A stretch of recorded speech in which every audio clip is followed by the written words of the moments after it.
La radio des Français dans le monde. Un Français dans le monde, le podcast. Voilà une famille occitane qui a dû croiser un flocon de neige.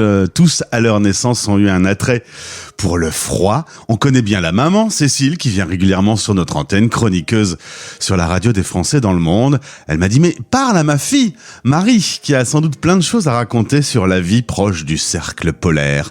Marie Chartier, bonjour. Bonjour. Content de faire ta connaissance. Je parle très souvent avec ta maman. Très souvent, elle nous éclaire sur sa vie à Montréal, sur son expérience d'interculturel. Évidemment, les chiens ne font pas des chats. Vous êtes une famille d'expats. Oui, exactement. On adore bouger. On n'est jamais au même endroit très longtemps. Tu es né à Montpellier, mais à 2 ans, tes parents déménagent et s'installent à Montréal. Là-bas, tu vas faire tes études, passer ta licence. La vie à Montréal, à ce moment-là, tu te souviens, toi, petite, dans cette grande ville? Oui, j'ai adoré. Il y avait vraiment rien de négatif à ma vie à Montréal. J'étais vraiment... j'ai adoré. C'est juste... en étant européenne et canadienne, j'avais l'embarras du choix où aller par la suite. Et du coup, je me suis dit, pourquoi pas explorer d'autres horizons. Résultat, tu viens faire ton master en Europe. Là, tu y croises ton copain qui est danois. Forcément, il va t'amener dans son pays. Tu vas découvrir le Danemark. Le Danemark qui accueille facilement les étudiants étrangers et les étudiants européens en particulier, en leur payant leurs études? Oui, exactement. Donc, c'était vraiment une opportunité en or de faire un master et en plus d'être payé et d'avoir un copain. Donc, tenter cette relation qui était à distance pour le début. Mais bon, une jetée de dés et ensuite, ça s'est hyper bien passé. On est encore ensemble après 5 ans. 1 an à distance, après 3 ans au Danemark, 1 an en Norvège. On est encore ensemble. Une pandémie à travers tout ça. Donc, voilà. Le Danemark est un pays plat, on vit plutôt les choses à l'intérieur. C'est différent de la Norvège, qui est un pays qui aime la nature, où on vit plutôt à l'extérieur. Il y a quand même des points communs entre ces 2 pays. Oui, donc les Scandinaves en général, ils ont une nature plutôt réservée. Donc, ils adorent les moments familiaux. Donc, en tant qu'international, c'était un peu difficile de rentrer dans leur vie, dans leur petit cocon, mais une fois que tu rentres, c'est vraiment bien. C'est juste, ça prend beaucoup de temps s'habituer à être une expat, du coup. Quand tu es en Norvège, tu es tout au nord, à Tromsø? Voilà, donc c'est bien au-dessus du cercle polaire, très très loin dans le nord, mais ça reste plutôt super agréable à y vivre et très tempéré. On a du mal à imaginer les décors. Bon, on peut pas se cacher, les mois d'hiver sont longs, hein? Très long. Donc, on avait environ 8 mois d'hiver et on a 2 mois complets à Tromsø où le soleil ne se lève jamais. Donc, c'est les nuits polaires. Alors que l'été, tout au contraire, il y a 2 mois où le soleil ne se couche jamais. Donc, c'était beaucoup d'adaptation par rapport à comment le cycle de l'année vit avec ton corps, mais plein d'opportunités pour faire des choses différentes tout au long de l'année. Marie, justement, c'est comment, tu te souviens, les premiers jours où le soleil ne se lève jamais, tu te dis, mais qu'est-ce que je fais là? Qu'est-ce qui se passe? Non, en réalité, c'était beaucoup plus facile que ce que j'appréhendais par rapport à l'hiver. C'est vraiment adapter leur ville et leur société aux nuits polaires. Donc, il y a des lumières partout. La rue principale, il y a un plafond de lumière. Donc, c'est vraiment beaucoup moins désagréable que ce qu'on peut imaginer. Après, les touristes qui y vont, ils adorent. Il n'y a vraiment aucun problème. Tout est adapté. On n'arrête pas de faire du ski parce qu'il fait nuit. On met juste une lampe frontale. Il n'y a vraiment aucun souci.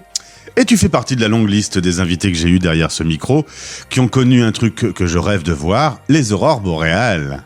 Ah, c'est génial. Vas-y, nargue-moi, moi qui rêve d'en voir. On les a vus presque tous les soirs. Donc, à Tromsø, dès qu'il n'y a pas de nuages, on voit des aurores. Donc, on sort du travail vers 16h30. Il y a des aurores. On se brosse les dents. On allait sur notre terrasse avec des aurores. Donc, c'est un peu difficile maintenant que je suis retournée plus au sud, au Danemark, d'imaginer ou même des soirs où il n'y a pas de nuages et de sortir et ah ben non, il y en a plus. Tu es actuellement en effet au Danemark, mais tu vas retourner vivre au Canada dans une semaine.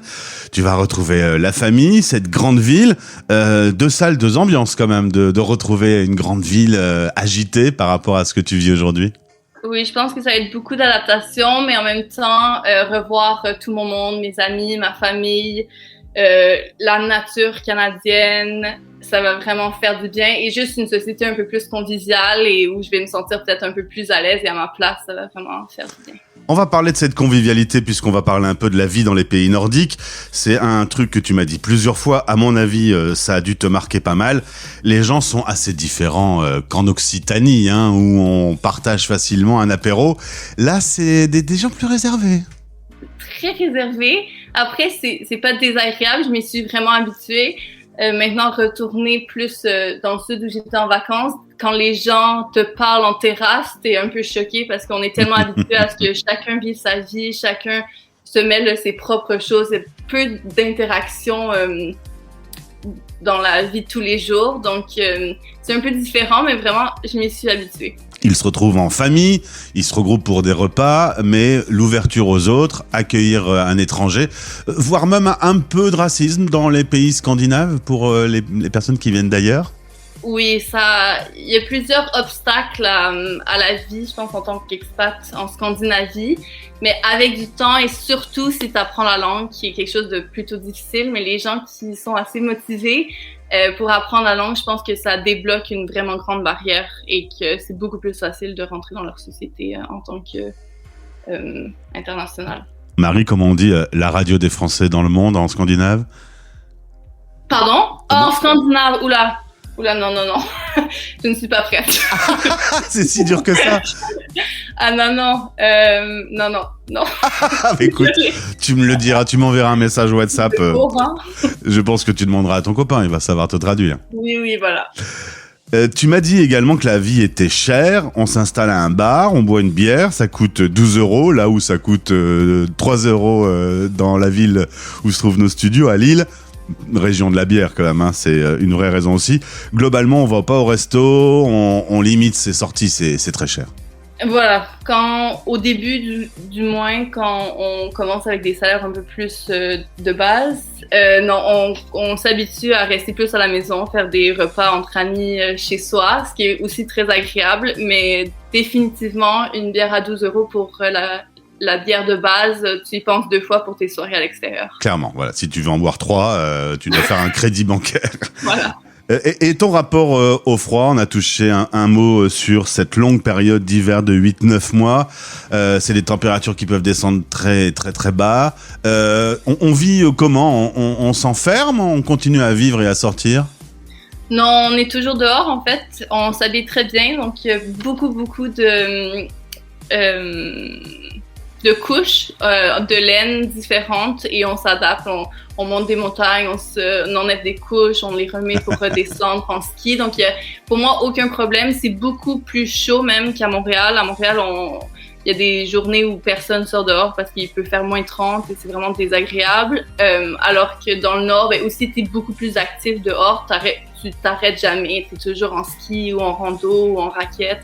Et donc, non, il n'y a aucun souci, tu t'arrêtes pas de vivre du tout parce que c'est l'hiver, tout au contraire. J'ai l'impression qu'on commençait à vivre après l'automne, l'hiver arrive, la neige arrive et là, on est toujours à vivre pleinement. Mais en tout cas, t'adores ça, le froid, parce que tu viens de faire une semaine de vacances à Majorque et tu m'as dit, je m'ennuyais d'avoir froid. C'était vraiment, t'as besoin d'une température basse, toi. Hein. Ah oui, j'adore. Et même... un petit drap, moi, ça me suffit pas. J'adore avoir la grosse couette dans le lit. Donc, le Nord, pour moi, c'est parfait. Ce sera dans quelques semaines, donc dans quelques jours, retour au Canada. Pourquoi pas l'Europe, double nationalité, ça c'est quand même vachement pratique. Hein. C'est l'idéal. Je me suis jamais sentie super française. En réalité, parce que j'avais grandi à Montréal, mais je suis tellement reconnaissante de la chance et le privilège d'avoir un passeport européen. Et un petit coup d'Occitanie de temps en temps quand même? Pour les vacances. C'est synonyme de vacances pour toi. La famille, oui. Voilà. La famille. Marie, merci beaucoup d'avoir témoigné sur notre antenne et encore bravo à ta maman pour son aide qu'elle apporte sur la radio, toujours très éclairée. Content d'avoir fait ta connaissance. Je te souhaite un bon retour à Montréal. Du coup, tu vas retrouver cette ville que tu as quittée il y a quelques années maintenant quand même. Oui, 4 ans. Donc. Mais merci beaucoup pour le beau moment. Et au plaisir. Au plaisir de te retrouver. Salut. Voilà. Bye bye.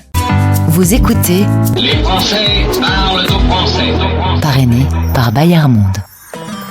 La rentrée approche à grands pas et Bayard Monde est là pour accompagner vos enfants de 1 à 20 ans. bayard-monde.com